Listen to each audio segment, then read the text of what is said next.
What if money stopped belonging to governments? What if trust in value no longer depended on banks, but on mathematics?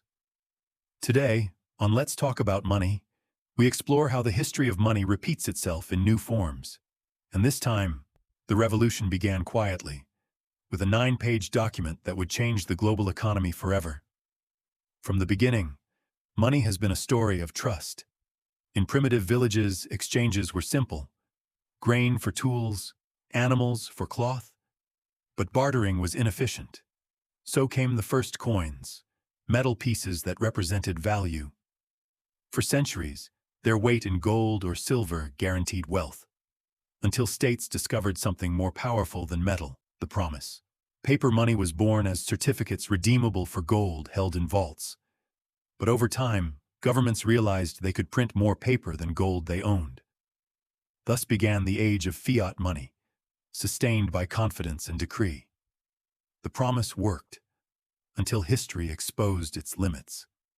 Each generation faced collapse in its own form: wars, inflation, banking crises. In 1971, the dollar abandoned the gold standard completely. Value ceased to be anchored to something tangible, resting instead on faith in institutions.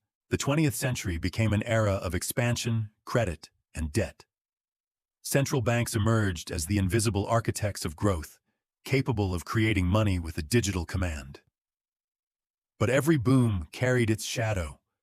The crash of 1929, the stagflation of the 1970s, the dot-com bubble, and finally, the 2008 financial meltdown. Each time, the pattern repeated. When the system trembled, governments saved the banks, not the citizens. On the edges of technology, a small group of cryptographers and programmers began to imagine a different path. In the 1980s, David Chaum, pioneer of digital privacy, proposed eCash, an electronic currency that protected users' identities. In the 1990s, Wei Dai introduced B-Money, a financial system where trust didn't depend on intermediaries. Nick Szabo created BitGold, a form of digital gold based on scarcity and cryptography. Each proposal was brilliant, but none solved the core problem. If money existed only as digital data, how could you prevent it from being copied or spent twice? No one had yet discovered the formula that united security, anonymity, and decentralization. Then, in October 2008, while the financial world burned in its worst crisis in decades, a short, technical, and mysterious message appeared on a cryptography mailing list. The author signed as Satoshi Nakamoto. The title, Bitcoin, a peer-to-peer electronic cash system. Within those few pages hid a revolutionary idea: a system of money exchanged directly between people, with no banks and no governments.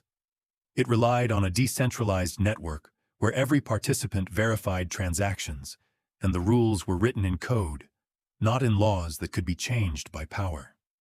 That document proposed something humanity had never seen before: a digital form of value impossible to counterfeit, limited in quantity, and governed by mathematics. On January 3, 2009, Bitcoin was born. Satoshi mined the first block of the network, the Genesis block. Inside it, he left a message. The Times, 3rd of January 2009, Chancellor on brink of second bailout for banks. It wasn't random.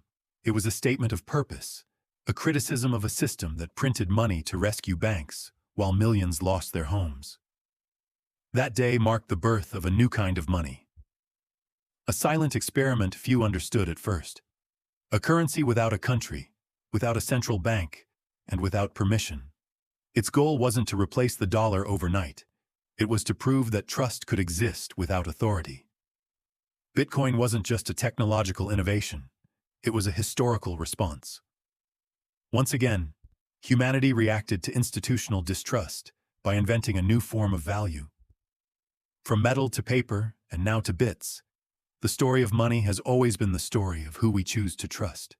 And in 2009, for the first time, trust stopped being human and became algorithmic. Bitcoin was born as a reaction, but it quickly became a symbol.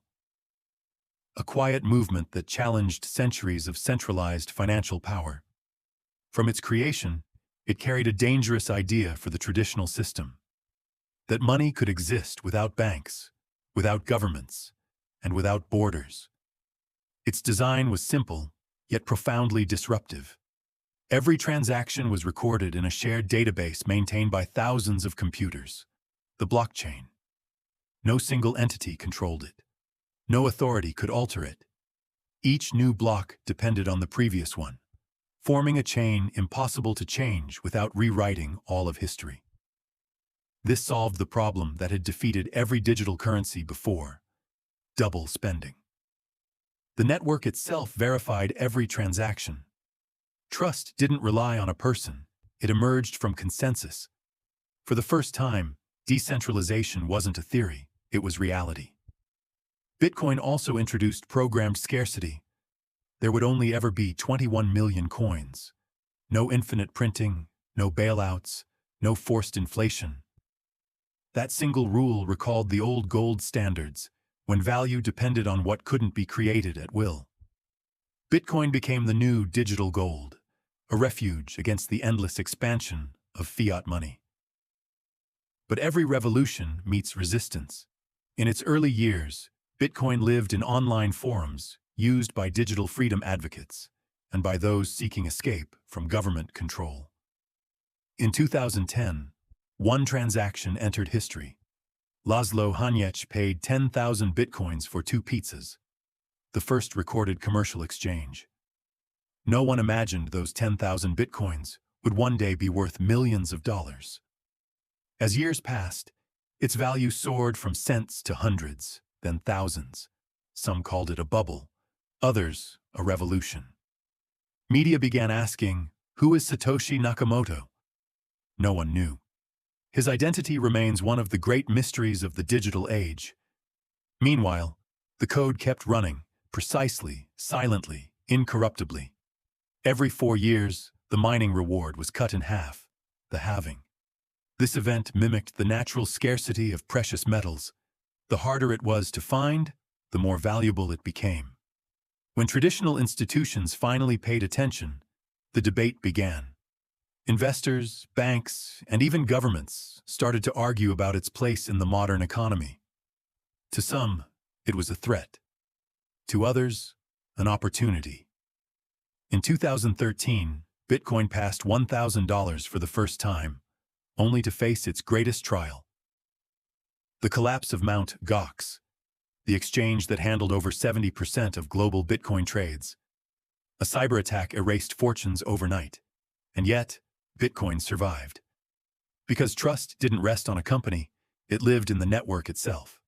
When one node fell, another rose. It was the first anti-fragile currency in history. In past crises, money always needed institutions to be reborn. But Bitcoin revived itself through code. Its value didn't come from government decree, but from the collective belief of millions who chose to trust mathematics over authority. Bitcoin became more than technology. It became history repeating in reverse. It echoed humanity's past rebellions against economic control, leaving the gold standard, inventing paper money, founding central banks. Only this time, the revolution didn't happen in parliaments. It happened in servers scattered around the world. What began as an experiment became a cultural force. Bitcoin symbolized financial freedom, but also served as a mirror, reflecting a system that had lost credibility. For many, it was proof that money is nothing more than a social contract. And when that contract breaks, people will always search for new rules.